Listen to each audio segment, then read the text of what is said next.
What's good, YouTube? Long time no see. My name is Terrell. This channel is Mind of the Escapist. If you're new here, and you probably are, this is a new channel I started earlier on this year, just to explore and discuss certain things I enjoy, like films, video games, etc. I myself, whilst this is a new channel, I myself am not new to YouTube. I first started making YouTube videos and reviews back in 2010 on a separate channel. Did that for a very long time, way up until like 2019, 2020. Took a break, now I'm back with this channel. Today I want to talk about Black Panther, Wakanda Forever. As I'm talking right now, the San Diego Comic-Con conference for Marvel and the MCU is going on. In fact, they just announced the Phase 5 slate, and I'm literally waiting on them to drop this Black Panther trailer online so I can just react to it.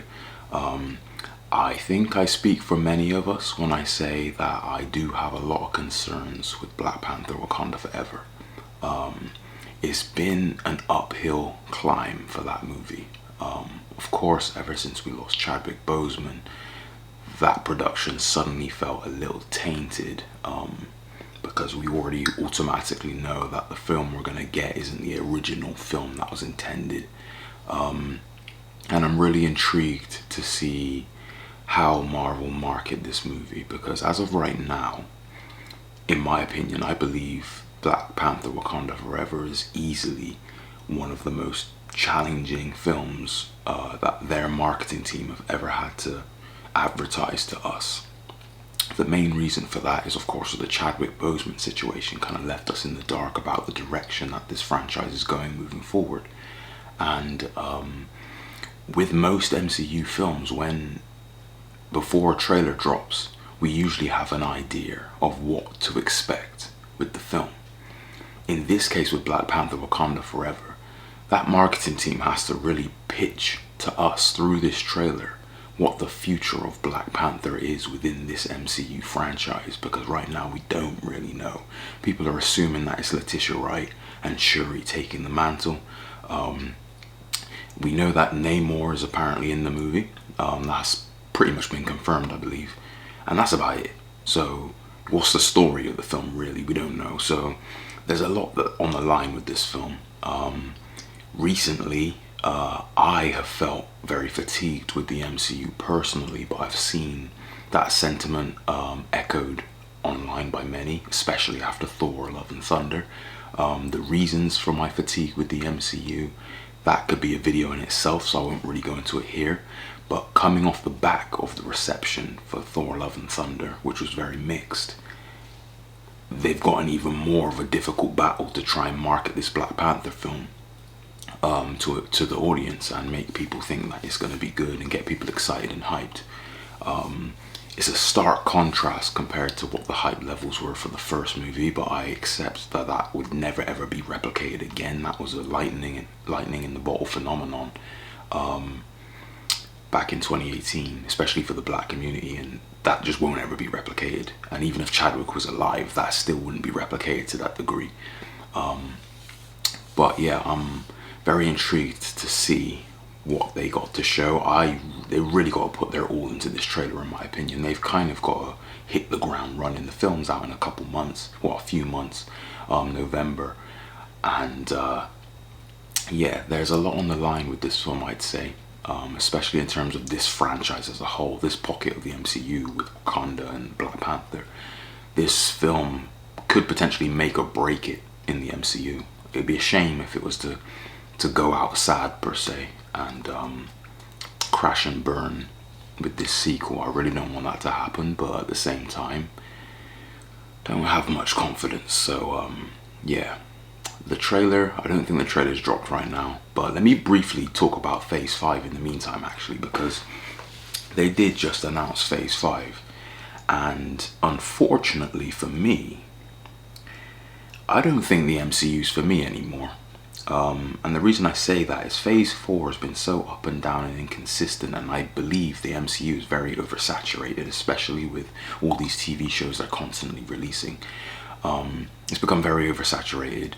There's a lack of directions and a lack of a through line compared to all the phases that came before that ended with Endgame, and it's left me in a very disinterested state. and the quality's, in my opinion, for most of the films in decline as well. And yeah, Phase 4 is a very mixed bag for me. Like, the majority, from the stuff that I'd seen, because I had not even watched all of the shows, but from the stuff that I had seen, you know, Spider-Man, enjoyed that a lot. Doctor Strange actually is one of my favorite MCU movies. Doctor Strange, Multiverse of Madness, I thoroughly enjoyed that, but the reasons I enjoyed that was mainly for what Sam Raimi brought to that film. And the fact that he wasn't overpowered by the Marvel machine and was still able to make a Sam Raimi movie. Because that film felt like Evil Dead to me, an MCU Evil Dead movie, with the way he shot it. Really enjoyed that. Shang-Chi was great, to be honest, as well, actually. But then there's things like Black Widow, Thor Love and Thunder, did nothing for me. And they've just announced, let me pull it up, the Phase 5 slate. And it is Ant-Man and the Wasp, Guardians of the Galaxy, Volume 3, Loki Season 2, Blade, the Agatha TV show, Captain America New World Order, which would of course be following on from Falcon and the Winter Soldier, Secret Invasion. So this is a mixture of shows and films. Echo, The Marvels, Ironheart, Daredevil, so they're bringing that back, and then the Thunderbolts. Out of all of those things, so that's the whole of Slate 5, Phase 5, sorry. Out of all of those, the only thing I'm interested in at this current time is Blade. So for me to only be interested in one project out of, what's that, 10, more than that, out of 12. So out of 12 projects within Phase 5, I'm only interested in one. I've got to kind of accept the reality that the MCU is probably not for me anymore. And I was kind of hoping that they may be able to restore my interest again after Phase 4, but it's looking like that won't be the case at the moment. So yeah, that's fine, I guess. It's just reality, you know. I think the MCU peaked with like Endgame, and it was always going to be tough to follow that up. And for me personally, it's not really engaged me in the same way ever since, and that's a shame, but it is what it is. But yeah, I'm gonna wait now until that Black Panther trailer drops. As soon as it drops, I'm gonna do my reaction and we're gonna talk about that. Okay, so they finally dropped the Black Panther Wakanda Forever trailer. Gonna check it out right now, and then talk about that, and then talk about some other things they just announced. Comic-Con. So here we go.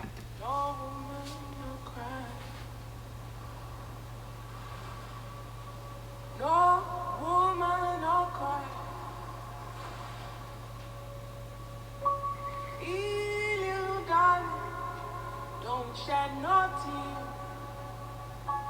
no woman, no cry. Good friends we are, and good friends we've lost along the way. It did look like a funeral at the beginning. Yeah.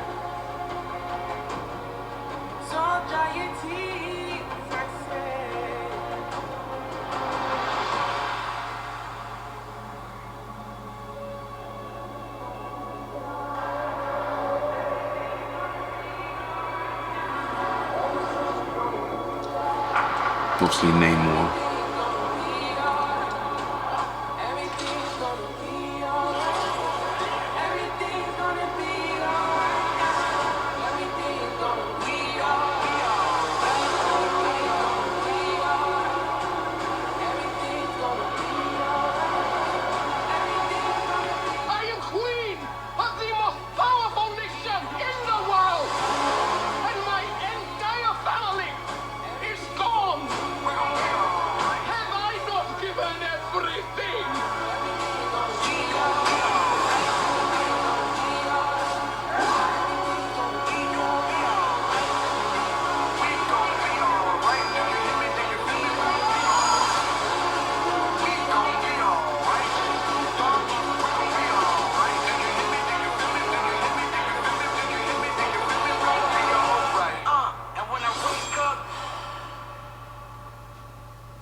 I like that final shot And Kendrick Lamar, Alright, is one of my favorite songs of all time. So how that No Woman No Cry transitioned into Alright in the music, I like that. And like I said, that final shot, I like that. And the fact that you didn't see Black Panther throughout the whole trailer until that final shot made that shot more impactful. As for the rest of the film, or the rest of the trailer, I don't know. I don't know how to feel. It's very clear that T'Challa's dead. It appears to be a funeral at the beginning. You see the mural of him. There's multiple shots of Shuri crying. His mother seems distraught, Angela Bassett's character. So they're going that route, I guess. And it's weird because I didn't have any real expectations of what they're really going to do with this, despite being so in the dark about it. And I said prior to watching this that, they really need to make it clear what the future of the franchise and Black Panther is within the MCU, and where Black Panther fits within the MCU after this and after Chadwick's unfortunate passing. And this trailer really didn't make that any clearer, in all honesty. I can only assume, as we did previously anyway, that Shuri's going to take up the mantle, so Letitia Wright is going to be Black Panther. And I guess this film's going to be chronicling her journey after losing T'Challa to becoming Black Panther. So this, to me, clearly looks like a film that's going to be more centered on the people of Wakanda against Namor. And are they called Atlanteans? I can't remember what they call them. But Namor and his people colliding and the war that's going to happen there. That looks like the key focus of this film. And I feel like it looks like that whole, for the most of the film, we're going to get that. And that be the central focus. And Black Panther won't be present, because there will be no Black Panther until maybe the midpoint to final act, where Shuri then dons the suit and takes that upon herself.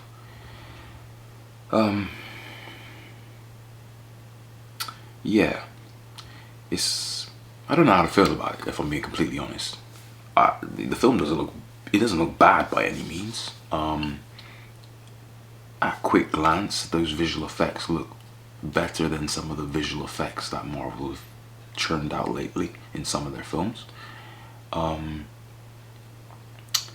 yeah, there's no real excitement on my... If you compare this to how I reacted to the trailers for the first film, and like I said before, it was never gonna reach that level, even with Chadwick being alive, that level of hype.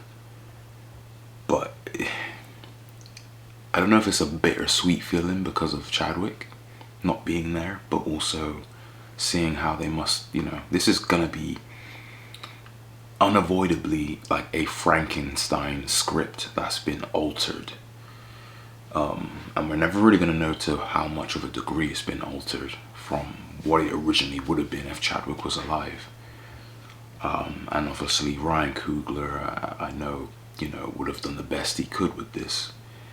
But I don't know how to feel. Doesn't look bad, so that's a plus. It doesn't look bad because I was concerned, and it looks passable enough for the level of concern that I had at this present time. I'll give it that. But I can't say it looks that great, or that I'm that excited for it, or that it brought out so much emotion in me, because it really didn't. And I guess we're gonna have to just wait and see, I guess. My concern I do have now is that it's gonna focus so much on the Atlanteans, if that's what they're called, and the people of Wakanda and that side of it with Namor, that it's just not really gonna feel much like a Black Panther movie. And I just hope it doesn't lose that central focus on the characters and T'Challa and the legacy of that, which I'm gonna assume they're not gonna lose sight of that given the circumstance. But yeah, that's a weird one. It's a weird one. don't really know how to feel. But make sure you comment in the comment section below what you're thinking about the trailer, what your thoughts on this whole film and the production of it is, and whether it's actually upped your expectations, lowered them. How's it made you feel? It's me again. Excuse the shaky cam, I'm just using my mobile phone. It's probably been about half an hour to 45 minutes since that trailer dropped, and I've watched it once more whilst editing the video you're watching now, and I can kind of see where they're going with the film a bit more. And I do think it looks promising, because I think my initial reaction was very indifferent, and I think that's because it was so much to take in on a first look. But now that I've watched the trailer a second time, there's a few things I didn't mention which I like, which is the fact that there's very minimal dialogue, and that is the trailer attempting to use the emotion and gravity of what's going on to sell it, and I think it does succeed in that. The music choice, which I think I already mentioned, which the No Woman No Cry mixed in with Kendrick Lamar's Alright, I like that choice, and I do think the film, if it pulls it off, could be a great story of a nation, Wakanda, that is, of course, in turmoil, with the family being destroyed, and having to combat not only a physical presence, being the Atlanteans waging war on them, but also that emotional battle. And I think if they pull off the dynamic between those two things, I think the film could be very, very successful in what it's setting out to do. So I do believe it looks quite promising. And in all honesty, better than I expected it to look, given the concerns I had. I just wanted to add that extra clarity, having seen the trailer for a second time, because I didn't want my initial reaction to come off as anything negative, because I didn't really feel negative about it. And there are some positives that I forgot to mention. And before I leave, Marvel did announce some Phase 6 films. So I was saying before how Phase 5 doesn't interest me, and I think my time with the MCU is kind of over. I still believe that, because I can't see myself fully engaging with the MCU like we did in the first 10 years through Phase 1 to 3, where you literally watch every single film. I'm not going to be watching every single film. I haven't even been watching every single TV show at this point anyway. And Phase 5 just doesn't really interest me. So I'll pick and choose what I want to watch from now on. But Phase 6 it certainly got me intrigued, because they announced Fantastic Four, which we knew was coming. But then in 2025, there's 2 Avengers films, Avengers The Kang Dynasty and Avengers Secret Wars. Now, my whole thing about the MCU is that I feel it's very oversaturated. I think Phase 5 is 12 films long, or 12 films and TV shows long. So 12 projects, and I think they said that Phase 6 is going to be 11, although they've only announced the 3 films thus far. That's a lot of content that's coming out between now and 2025 when you add it all up. So, that runs the risk of a lot of fatigue, more fatigue before it even gets to that point. But hopefully through me just cherry picking what I want to watch, I'll be more engaged with it when I do watch that stuff. And I love Jonathan Majors. I think he's a great actor, and I'm intrigued to see him as Kang. And if he gets a whole movie to himself, which is what the Kang Dynasty seemingly implies, a whole movie to himself to go against the Avengers, that would be very interesting to me, and I'll be definitely interested in that. And then Secret Wars is the one that everyone else is very excited for. I've never read the comic. I know little bits about the story. But of course that's going to be a big one for the multiverse saga. So I'm not going to lie and act like I'm not going to be watching the Avengers films or not having an interest in those. I certainly will. But for the rest of it, not too sure. And for this Black Panther Wakanda Forever trailer, I don't want to say I feel indifferent, because it's, at least I've seen something now, so I've got something to go off of. But I thought I would have had whether it be negative or positive, a stronger reaction to it, and I haven't. So I guess that is a bit feeling a bit indifferent, but yeah, weird. It's been a long time since I watched a trailer and felt so unsure about how I feel about it. It's a strange one indeed, but comment below, let me know your thoughts. If you enjoyed this video, well, thank you for watching if you got this far. If you enjoyed this video, please hit the like button because that'll help me out and encourage me in terms of making more videos, and hit the subscribe button for more content like this if you wish. Thank you, and yeah, I'll speak to you guys soon.